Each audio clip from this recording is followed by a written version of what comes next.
Welcome to the Real Estate Roundtable podcast, where we sit down with some of the most successful real estate agents, brokers, and team leaders to learn about their journeys in this industry. I'm your host, Art Bettuzzi, and as a seasoned real estate agent of 29 years, I'm always fascinated by the stories of how others found success in this business.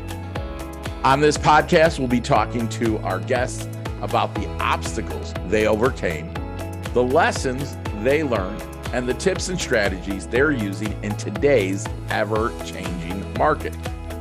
Whether you're a real estate agent, broker, team leader, investor, or just someone interested in real estate, you're in the right place. Our guests come from a variety of backgrounds, and they all have unique insights to share. We want to have fun with these interviews, but we also want to make sure that you come away with actionable tips that you can implement in your own business. New episodes will be released weekly, so be sure to subscribe wherever you get your podcasts. Thanks for joining us on the Real Estate Roundtable podcast. Let's get started. Hello, everybody. This is Art Bettuzzi with the Real Estate Roundtable podcast. I am so excited today because I get to interview one of the probably most important people in my real estate career and her effect on my real estate career literally since day one. This lady, and I've got to get props to her husband as well. The two of them were my executive sales managers at the first January 10th of 1995 was my first day working at her conversion. And I still celebrate that day every year. My guest is an amazing coach, an amazing mentor. She has garnered almost every award in the Chicago area that a real estate broker can get. In fact, she was telling me that in 2003, and I knew this already, she won the Golden Eagle Award from the Chicago Association of Realtors as the #1 agent in the city, which means she's probably the #1 agent in the state. So I'll talk more about her impact on me and my career in a minute, but let me introduce you all to one of my favorite people of all time, Sharon Rizzo. Hi, Sharon. Hi, Art. Thank you so much for having me on your podcast. I'm very excited. It's been a while since we've really sat down and had a sort of a heart-to-heart, so this will bring back a lot of memories. Well, absolutely. And you know what an impact you and Santo have had on my career.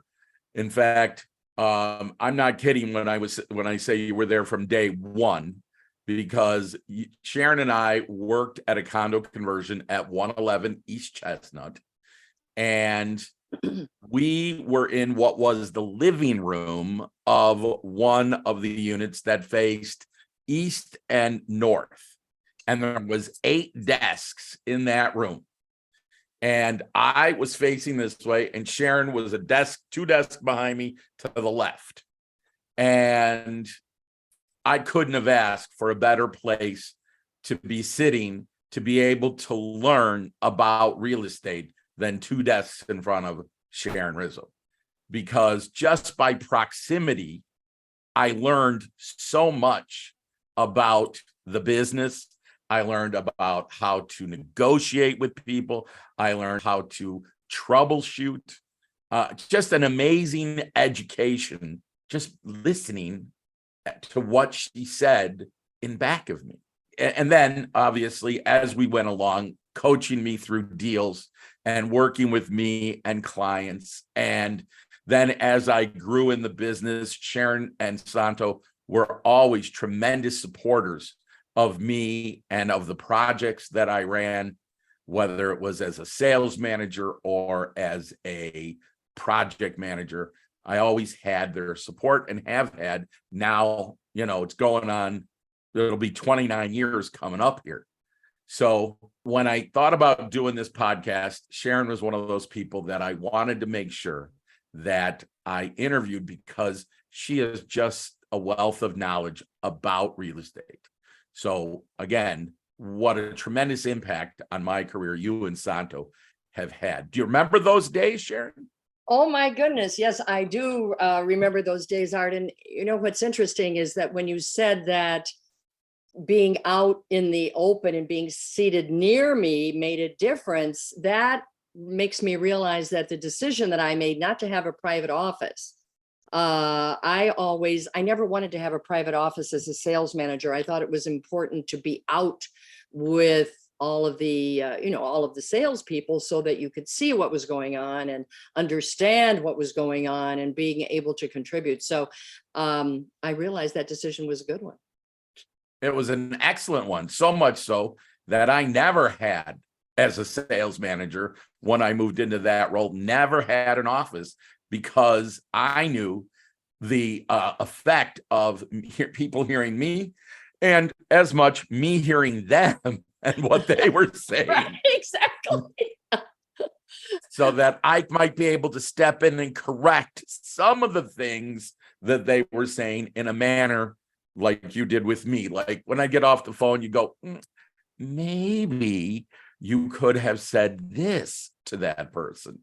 And I was like, oh, okay. And then, see where they go from there.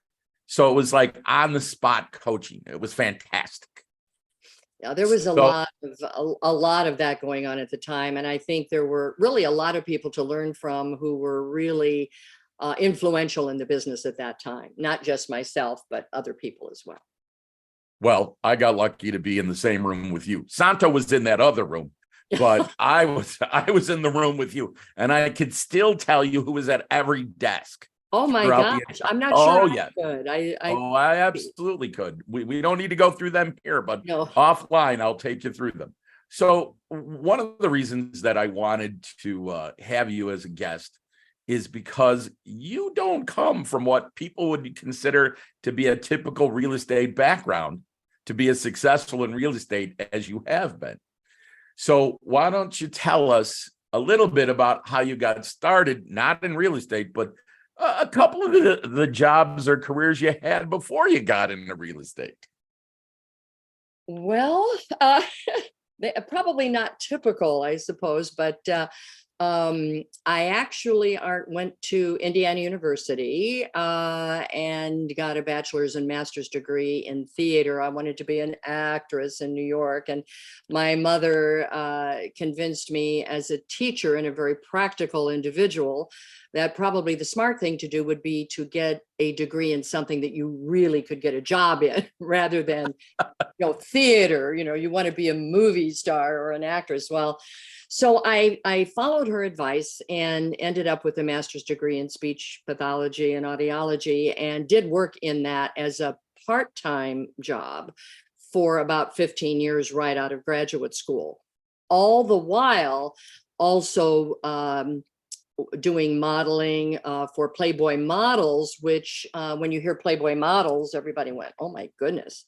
Are you in the magazine? And actually Playboy Models was owned by Hugh Hefner, but was a separate enterprise, just like any other modeling agency. And I was under contract to them for about 15 years as well, and lived in the Playboy Mansion for 2 years. So that I could write a book about that. All the people that we met, who were coming through there then. This was in the late 60s. And before Hefner moved out to California to the famous Playboy Mansion out there. This was the one at in the Gold Coast at 1340 North State Parkway. So it was very exciting and glamorous for a kid from Indiana who came from a small town and moved to Chicago and moved directly into the Playboy Mansion from Indiana University. So my parents were appalled. They were like, where are you living? But it really was a very secure place for a young girl. We had 24-hour security, cameras everywhere, a house mother, sort of like a sorority almost. And it was a very exciting place for me. So That was my background. I also got into broadcasting with NBC during this time, and was a medical reporter for a news station for NBC for a while during that time. So Wow. did a lot of public speaking. And so all of that in some way prepare you really for real estate, because I think one of the most important assets is communication in probably a lot of professions, unless you're in a lab somewhere and you don't have to communicate with people. But for the most part, I think communication is very, very important. And that's one thing that I learned early on, because one of my major jobs with Playboy actually was narration. I was a spokesperson for a lot of major corporations and traveled about 100,000 miles a year for Cadillac, Lincoln Mercury, some very major companies. And that led into the broadcasting. And then when you get to be a certain age, namely maybe in your mid 30s or so, you think, oh, I'm going to, I don't know whether I want to, be on all the time, or you want to, compete with the 22-year-olds anymore. So I was really looking for another career at that point. And my husband was with American Invesco right out of college, had started with them. And he said, why don't you think about real estate? And I thought, gee, that's kind of interesting. It's flexible. You have some, you're an independent contractor. And I think because you're an independent contractor, one of the most important qualities you need to have is some discipline, because you don't have someone over you all the time. You don't have to report 9 to 5 to a company like you do in many, many jobs. So it was sort of a natural for me. And I left my job at the University of Chicago, started with American Invesco, told my agent in modeling I was done. I didn't want to do any more. I didn't want to model anymore at all. And I started full-time in real estate. And that was before I met you, Art, because I was in the business for a while Yep. before we met in, was it 1994 or 1995? Yep. Well, we met in 94, but I went to work for you in 95. In 95, that's correct. So I was in the business, let's see, I started in 78, I believe. So I was in the business then for several years. Quite a few years before I met you. And had done a lot of condominium conversions for American Invesco as a sales manager and sales manager of a brokerage office. And so it was a great, great way to learn the business at that time. Yeah, I think that one of the things that I look back on, Sharon, is when I look at people coming into the business today, or even really over the last 10 years, that we had a unique opportunity. Because today, one of the major things that people have to do, brokers have to do, is to learn how to generate their own leads, right? But back then, and I had no idea what a luxury this was until, you stopped doing it, is that, the company would advertise and we would be in our offices and we would be waiting to some degree, would be waiting for people to show up, and we would take them around the building and we would, discuss the benefits of the building. And there was always a line of people coming in the door, right? And so, we were not out there looking for our own leads. They were walking in, and we really had to become great closers. People who can take the person walking in the door and convince them that this was the place that they wanted to buy their home, right? So, knowing what I know now, had I known that then, I would have appreciated a heck of a lot more the people walking in the door, right? And so we just had those built-ins. I don't know if you remember, but there was weekends at 111 East Chestnut where I remember getting 15 or 18 walk-ins a day. And we had 15, 18, 20 salespeople work in that building? Exactly. Right? Exactly. And you're right. I mean, it was a luxury that, of course, we didn't realize at the time. was such a luxury. And of course, everybody was judged on what their percentage was of closing based on the number of walk-ins, which is what we call them then, were walk-ins that you had. And we learned a lot from development. And now today, there are so few. In fact, there are no condominium conversions. I don't know of any at all right now that are major. There might be a small one here and there, but in terms of a major development being converted into condominium now, we have deconversions, which I happen to be working on now, but the conversion business, which was huge in the 80s and 90s, even 70s, 80s and 90s, maybe up into the early 2000s, right before the market crash in 2007 and 8, you just don't see it anymore at all. And that was a great way to learn. Now everybody is buying Zillow leads and, doing other things that we had automatically from the advertising that the developer did for us. So we were spoiled, right? We were spoiled and didn't realize it. Yeah, I would tell you, I agree with that 100%.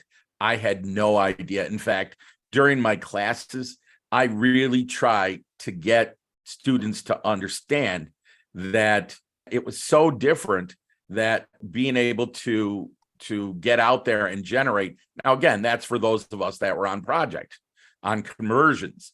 It was such a niche business that we were in at that time, because people, when they think about real estate, they don't think about condominium conversions for the most part, right? No, not today. Absolutely not.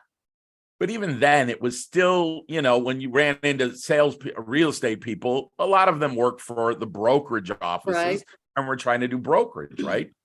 So when I would say to somebody, "Oh, I work at a condo conversion," they'd sort of cock their head and go, "What?" And I do remember when I interviewed with Desiree and Nick, and they talked about condo conversions. I was like, I have no idea what this is. They said, people come to us. We stay in a building and they come to us. So I had no idea. And then once I got into it, and once, I got trained up by you and Santo and some of the other folks, it really was just, that's what I thought real estate was. Right. A huge byproduct, Art, of that as well. You're absolutely right. But a huge byproduct of that is that one of the things that we really did with condominium conversions was learn how to sell to investors. A lot of people, of course, came in who wanted to live there, and that was great. So that was more like what you'd run into with general brokerage. However, Santo, of course, sold a huge amount because he believed that real estate was a vehicle. He sold it, not the real estate, but what the real estate did for you. It's going to help you. He truly believed it, and it was true that it did appreciate generally 10% per year, which if you put 10% down, that's 100% return on your money, and you can leverage it with a lender, of course. Where else can you possibly do that and get a tax break on top of it? So all of that, the great thing about selling to an investor and selling to what the real estate is going to do for you, meaning help you buy your second home, help send your kids to college, getting that extra car or whatever that you want. When you do that, then you can always create your own deal down the line if you truly believe that. And it was a different way of teaching, and it served us very well to this day. Because if you find a good deal out there in the brokerage community right now, but it's still a great deal, why not sell it to an investor just like we did in those days?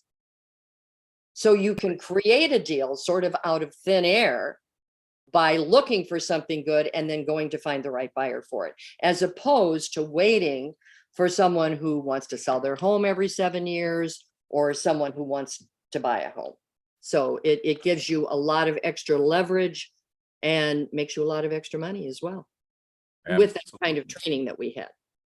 Absolutely. And, here's the thing too, is the sheer volume of walk-ins that we had really amped up the learning curve in terms of learning this business, in terms of learning how to negotiate, learning what, how to talk to people, learning how to listen, which, you spent a little bit of time with me early on trying to get me to stop talking as much and to listen more. Absolutely. I remember those moments. It's your background, your stand-up comedian background, Art, and you're a great speaker, and so it was kind of hard to get you to stop talking, but that can serve you very well as well. So, and it serves you very well today in your teaching career. Well, yes, that's true, but I certainly took to heart what you had said, which is, look, listen twice as much as you talk, buddy. Right. And write down the answers. That was another thing that you said to me is I notice you're not really writing down notes. I'm like, oh, I'm going to remember this stuff. And then like, no, you're not.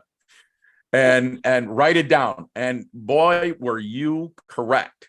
Because with the number of people we had coming in, I would mix people up. I'd be like, what was that guy? Who was that guy? And so then I learned to write down the particulars that somebody was interested in and why. And I've taken those skills and or what you taught me, and I've obviously taught it to future generations of salespeople. So I always credit you and Santo with the base knowledge that I have of how to do this business. No doubt, hands down. I credit both of you for that. And I thank you for that too, by the way. Oh, well, thank you. Thank you, Art. I think a lot of people used to criticize Sandro because the joke about my husband is that he never stops talking. However, he would sit down with someone and really get into what their concerns were. If someone doesn't have a concern or an objection, usually when they're going to drop $300,000 on a one bedroom somewhere, generally they're not serious buyers. So we have to take those concerns and those objections and welcome them, work with them so that the very concern or objection becomes the very reason to buy. Absolutely. And that's what Santo in particular was such a master at. And so you have to be a good listener, and you're a good speaker, but I think you're a good listener as well. So, well, I've learned, thank you. I have learned how to be a great listener because I lost so many deals by just talking and not really hearing what people were saying to me. Mm-hmm. So, I finally got on board with that and had the ability to close people and to actually get them to close on the properties that we wanted them to close on.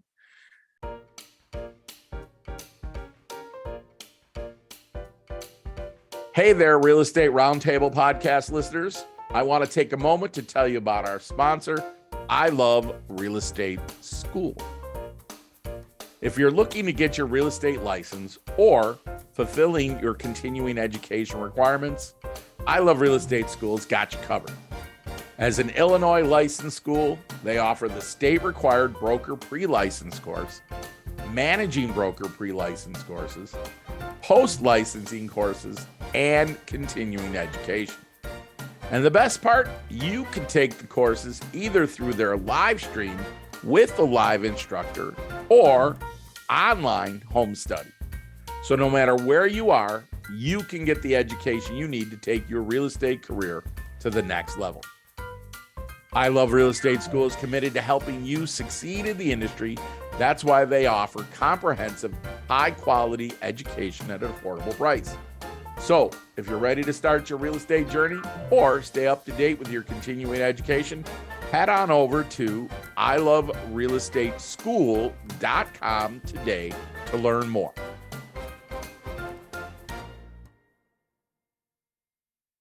So, you started out in real estate. You're doing the condo conversion thing, you and Santo, and you spent many years working for American Invesco, which is where we met. And then, and during those years, you sold a lot of real estate, right? Oh yes, a lot of real estate. and again, you tended to win a lot of different awards, that type of thing. And then at some point, you and Santo went off and started the Rizzo Group. Right. And correct? we talk about bad timing, Art. I had always considered myself pretty fortunate, and I have been very fortunate for the most part. But we started Rizzo Realty Group There at it is. the world's worst time because we started it in 2006 and invested in a huge office that was like 12,000 square feet. It was crazy on two different levels, plus an office on the first floor. And that was right at the time when technology was taking over and people were just starting to come into the office less. Now people hardly come into the office at all, but they were starting to come into the office less. And here we are with this huge office, not really kind of getting it that people didn't need these huge cubicles anymore because they just, technology was coming into the picture much more than it had been in the past. And then, of course, we're still focusing on investments. Everything was great. We did very well in 2006, got up to 100 agents, opened up 3 offices in Arizona because we were selling second homes in Arizona as well, doing a lot of investment there. And then guess what happens in 2008? The market crashed. Yep. And you just couldn't get financing anymore for investments at all. I mean, it was very, very difficult. So we had to give up that company, but I kept the Rizzo Group and thought, well, I can do this with another company. And so I took a lot of those same agents and we went to Koenig and Stray. We were with them for a while until the manager left there. And then we went to Dreamtown and did very well with Dreamtown. We're always number 1 or 2 team there in our office, which we had in Lincoln Square. And then, as you know, we went with Chip Cornelius, who was a great guy, who had a company called Chicagoland Realty Services. And that was bought out by Coldwell Banker. And then we were with Coldwell Banker for a while. And now we switched about 2 years ago and are now with Compass, which is the largest independent brokerage in the country. They have offices all throughout the country, especially lots in California, Florida, New York, the East Coast, Midwest, of course, several offices here in Chicago and the North Shore. So very highly technical company. I mean, high technology. Compass is known for that. Of course, you have to be able to take advantage of the technology, which a lot of my teammates are able to do. I'm not as techie as I would like to be, but I have a personal assistant who does all of my technology for me. So that helps a little bit. For sure. Well, let's talk about the technology aspect for a second, not necessarily Compass, but overall. So, you started your career in the 70s. And here we didn't are. even have fax. We barely had fax machines then. I had to send couriers on a bicycle actually to deliver contracts then because, we weren't always able to go out and deliver when we needed to. So I spent a lot of money on what we called couriers at the time, which people would think, oh my God, was this back in the Stone Age, And then, of course, computers really, let's see, we started using computers at 111 East Chestnut. That's the first. It was in 95. Yeah, starting to use them on. And I fought it a little bit because I like to write up the contract with the client there and go through the contract. They would ask questions. And I felt by the time that we finished, they were very solidified in their purchase, which I thought the computer kind of took that away. Now I think about DocuSign and all of the things that we're doing that has made, you can work almost off of your iPhone today, which, at that point would have been inconceivable that you could do that. Well, considering we never had a phone that wasn't on the desk. Yeah. When I started, we had a phone on a desk. Exactly. Right. And also when I started, the MLS in Chicago was a book, wasn't it? It was a book. And actually the MLS was started by American Invesco, actually. Really? I mean, yeah, it was Rubloff. I think there were only very, very few brokerage firms really in Chicago when I started, actually. And so it was Condex, and it was a big, thick book like this. And we had them piled up next to our desk, and you would look through them. And it was, but it worked. It worked, but everything was much slower. Of course, prices were much different then. So if you were a $1 million producer then, today $1 million is not much. But then if you were $1 million producer, it was a big deal because studios were 25,000 then, 30,000. One bedrooms were much less. Two bedrooms were, I mean, at the Hancock, for example, a two bedroom was 55,000. Now it's Wow. 500,000 or 600,000 at least, or more. So that was the difference. So it took, you had to do a lot of deals to get up to $1 million.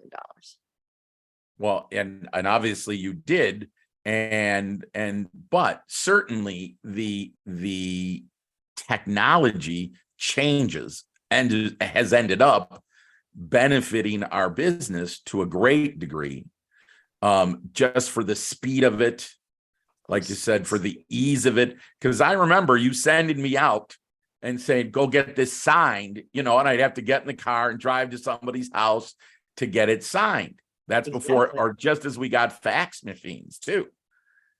So, it definitely saves brokers or real estate people much more time than technology. But I will say to you that since I learned how to close people using the contract form, I think it's also sucked away some of the ability for people to be able to learn how to close. They just, they're form fillers now. A lot of people fill out the form and then they send it to the person and they say, person's like, what does this mean? They go, I'll talk to your attorney. Right? Where then we sort of had to walk our way through. And I'll never forget, you and Santo always said to me, the contract tells a story. And you want to walk people through the contract form and tell them what you know in layman's terms. This is what this means. This is what this means. So that by the time they got to the end, even though they still had the ability to get a lawyer involved, they felt very comfortable signing on the dotted line. And I still use that today. Even though I could DocuSign stuff, and I do, I still take people through virtually the purchase agreement. And I walk them through and said, this is what this means, because I know the value of that solidity. No, that's very true, Art. I think, yeah. And we would do that right with the customer right there, with the client right there. So you would walk them through. They thoroughly understood it. Our goal, and I know there were a couple of people who pretty much were sign on the dotted line, period. And they were closers, but they weren't educators. And the problem with that is they would get home and then Uncle Harry would say, what, are you crazy? You just bought a condominium? And they wouldn't understand why they really bought it. They wouldn't be thoroughly educated and the deal would cancel. So the way that we did it, with walking them through the contract, like you said, with that personal touch, making sure that they understood everything that was in the contract, they were much less likely to cancel. It was a much more solid deal when they left the office, and when they got home and had to deal with some other person's objections, they would know how to answer those objections, which if they weren't really educated and they were just closed without a thorough understanding, then it would be much more likely to cancel. So that's a really important point, I think, that we don't have today as much. No, absolutely. Although again, the people that I coach, I'm always talking about how you need to understand the contract form and how you need to present it. It's not just sign here, here, here, and here, because any goofball can do that, right? Oh. We want the deal to close, so we want to make sure you understand it. So here was another thing that I learned from you, and I don't know that you're going to remember this, but you might, because you got a pretty good memory. Okay. So that first 3 months, 4 months that I worked with you in 95, The number one show on TV, I believe, was Friends. Okay. Oh yeah, Thurs- that's right. Thursday night, 7 o'clock, I think, is when it came on. Now, the reason I know this is because at our office, we would have phone power night on Thursdays. What was it, like 6:30? I think it was like 6:30 to 8, something like that.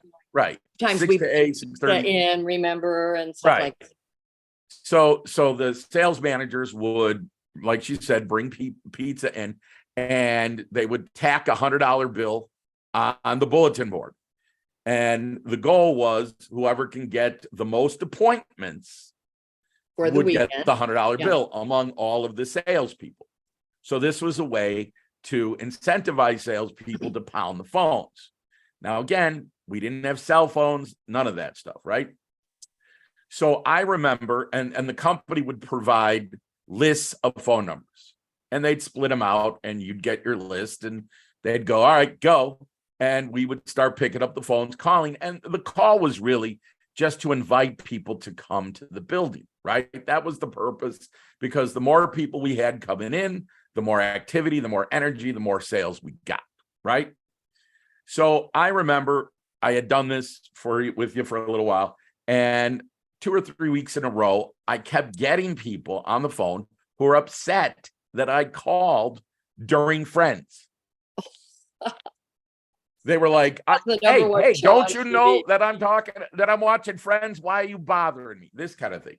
So a Friday after one of those Thursday nights, I sat down with you and I said, you know what, Sharon? I said, I keep getting these people who are mad that I'm calling during Friends. Maybe we should bump power hour or phone power to like 7:30 and not bother these people because they're mad. And you said something to me that obviously still sticks with me 29 years later, which is, you said, really? I said, yeah. You said, all right, here's what I want you to do. Next week during phone power, I want you to make a note of how many people that you talk to are watching Friends. I said, okay, I'm going to show you. All right. So the next week we start pounding the phones, and I'm tallying it up. And at the end of the night, you said to me, so? And I said, well, all right. During the half hour that Friends was on, I talked to 10 people. 3 of them were watching Friends. There you go. And you said to me, so you're willing to throw away 70% of the people you talk to for the 30% that were watching Friends? And I was like, oh, okay, I'm just going to go sit in the corner. Don't mind me. Because and Sharon, I still use that. Arn, I can't believe I said something that profound. You did. You absolutely did. And I still use that example in classes, because when I talk to people like, oh, I've never done real estate before, I'm afraid I'm going to make a mistake. I'm like, look, none of you could ever make more of a stupid comment than I did when I did the whole Friends thing. So you guys are all fine compared to what I did. So, well, yeah, but maybe we could have picked another night when maybe not such a popular show was on during that time. It didn't matter. Let's face it. We did what we did, and people came in the door and they bought our places, and that's what we did, right? Right. And it worked. We certainly sold out all those buildings. Absolutely. And Look then what you did at the New York. Well, the New York private residences, where I was the project manager, which, interestingly enough, for the rest of you, Sharon's daughter, and by the way, she has 3 amazing daughters, who I realized I met them when they were relatively young. I think the oldest was maybe 15, Kelly, 15 or 16, because Kelly ended up working as part of my sales team at the New York private residences. And so, she loved it. Oh, we had a blast. We had a blast. And what's interesting is, she's sort of a prodigy between you and Santo. How could your kids not really, suck in all of that real estate knowledge? In fact, your daughter Kimmy is on your team as well currently, Yes. isn't she? Yes, she is. Yeah, it was kind of a, full circle thing. I started with you guys, and then, Kelly, her first building was with me, and then she's gone on to do other and great things for sure. But, it's the foundation that you gave us and that we were able to give to, the next generation of salespeople coming up. That is what really made us successful as a company. Now, Nick Sr. had been doing this by the time I got there. I mean, he started what, in 69? Maybe even earlier. Yeah. So he was the condo king because he started in Chicago, the first guy to do condominiums. Right. And if he was still alive, because he just passed, it's what, 2 years ago. Yeah. He was an amazing storyteller. He was just an amazing guy to learn from. And, you had the benefit of learning from him for, 15 years longer than I did. But the guy was truly incredible in terms of what he taught us. Yes. And so let me ask you, how do you use what you learned early on and what you taught people? How do you use it in your teams today? Well, right. The interesting thing, Art, today is for the past 5 to 6 years now, we are doing something that if you had told me 10 years ago I would be doing this, I would have said, what? How could you even do that? And that is condominium deconversions, because we are now deconverting some of the very buildings that we converted into condominiums. So why don't you explain that? Because people may not know what a deconversion is. Deconversion is, and I would certainly understand that because I wouldn't have thought it was even possible. How can you deconvert something that was a condominium back into a rental? I didn't even understand that that was possible. However, it is possible if you get a certain percentage of the association, of the condominium association, to vote for it. There is an Illinois law called Article 15 of the Illinois Condominium Act, where if you get a certain percentage, and now in the city versus the suburbs, it's now 85% of the association. It was a few years ago 75, where you had more developers involved. Now that it's become 85%, to be honest, it's almost impossible to get that kind of a number in a large building. You have to really have strategies. We've been able to do it, but it is very, very tricky. And that happened when the market crashed in 2008. After that, believe it or not, the roles reversed, where a rental building actually became more valuable than it was as a condo.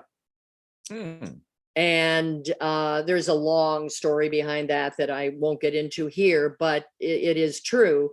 And so it was sort of like walking backwards, where you're doing just the very reverse of what you were doing before.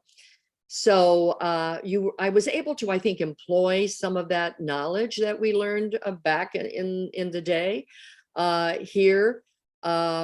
And you get involved in financing as well. With a condominium deconversion, you have to speak to everybody individually as to why they should be willing to sell.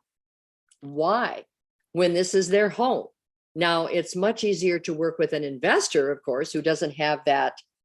It's more of a numbers game with an investor as to why they should sell, versus if someone is living there and that's their home. It's much more difficult. But the reason that we're able to do this is that we pay them a very healthy premium. For example, something that might be worth $300,000 on the open market today, we might pay them $380,000 for the very same unit. So that is the motivation as to why they should sell, would be strictly the premium pretty much, and possibly special assessments coming down the line. I'm not going to get into a whole deconversion thing, but it's an interesting concept that a lot of people don't understand. Well, and so I do have to ask one further question on that. Why would somebody want, not the owner, but why would somebody want to buy a building that's been converted? What's the benefit to them to pay this premium? Oh, the premium is because the building is there's an arbitrage of, say, maybe 150,000 because of the market conversion now, because when the market crashed, the condominiums were devalued, as you know, tremendously, to where prices in 2004 that were paid, for example, at 10 East Ontario still have not caught up. And this is what, 19 years later in 2023? Wow. So because of that, there is an arbitrage as a rental building. If you fix it up, fix up the common areas, help it to have a lot of curb appeal now, fix up each individual unit, and you have one ownership as a management company now managing all of those units as rentals, you can increase the rent significantly to where instead of you can pay a premium of, say, $80,000 on something that developers actually going to make about 130 or 40,000 on. So you have to, the only way that you could possibly get even 75%, let alone 85% of an association to vote for selling, is if you pay them enough of a premium. It's pretty much all about money, except in some people who want to live there forever. It's not about money. So those people are generally not going to vote for it. So we would give them a very nice leasing program moving forward. But it's an interesting new trend, if you will, that has been occurring in about the past 6 to 7 years. Condominium deconversions, and probably the window exists for another 5 or 6 or 7 years. Wow. All right. Excellent. So that you're doing some of that, obviously. Yes, we have. And then you have a current team at Compass. How many members are on your team? We have about 11, including myself. Okay. And is the whole team focused on deconversions, or it's regular brokerage? No, the whole team is focused, just myself and my husband, who is not on my team, by the way. He's still an independent broker. He and I are pretty much focused on deconversions, but we're able to spill certain collateral benefits over to my team from that. But in general, the team is focused on general brokerage. Got it. And so how have you found them? I mean, you know, we talk about the time before 2008. We talk about the drop. How did you weather 2020 to 22 with all the craziness in real estate due to COVID? That was not easy. I mean, we certainly struggled for a while because so much of our business was investments, of course, and all of that business just dried up completely. So we kind of had to reinvent ourselves and figure out new strategies, because when one door is closed, I do believe another opens for a different opportunity. And how are you going to be able to take advantage of that? And for us, that was the deconversion. And we were able to deconvert about 8 to 10 large buildings in the city with another company. We were consultants for a major company that was able to get all the capital to do this. And we're still working with that same company right now. So a lot of people had to reinvent themselves during that time, Art. I think a lot of people got out of the business during that time. But now today, I think the general brokerage business is excellent for the most part. The problem is right now is that there's because of the higher interest rates that have now occurred in the past, 9 months, even year at most. The inventory is now depleted. Inventory is very low. and especially single family homes in that sweet spot of price range, which is like probably 350 to 850,000, right in there, maybe under $1 million. Again, multiple offers, very low inventory, and selling very, very quickly. So it can be very challenging because you're working with a buyer and they consistently lose out on the deal because they're having to take off even, offering over full price, sometimes taking out inspection clauses, and putting down maybe more earnest money or anything to try to get the deal. It's very challenging, particularly in the suburbs. The city is not so much. We're not running into multiple offers as much as they are in the suburbs on the North Shore of Chicago. Hey, I hope you're enjoying my interview with Sharon Rizzo. Now, here's the thing. Sharon and I, as old friends, have talked for a long time, and I do think that Sharon has so much knowledge that what I've done is we have split the podcast up into 2 parts. So you have just watched part 1, and I would encourage you to go and watch or listen to part 2. All right. So it'll be dropped at the same time. Again, if you're enjoying what Sharon and I are talking about, please make it a point to go to see part 2 or watch or listen to part 2, because she gives even more tips and techniques. And I personally have found them very valuable in my life. So I'd love you to join us for part 2 of Sharon Rizzo. Thanks. Thanks again to our sponsor, I Love Real Estate School. Thanks for tuning in to the Real Estate Roundtable podcast. I hope you enjoyed hearing from our amazing guests and you picked up some valuable tips and insights that you can use in your own real estate business. If you liked what you heard today, please take a moment to like, subscribe, and share our podcast with your friends and colleagues. Your support means the world to us and helps us bring you more great content in the future. And if you're an agent who's interested in coaching, I'd love to hear from you. You can contact me directly through my website, myrealestatessalesmanager.com, or connect with me on social media. Thanks again for listening, and we'll see you the next time in the Real Estate Roundtable podcast.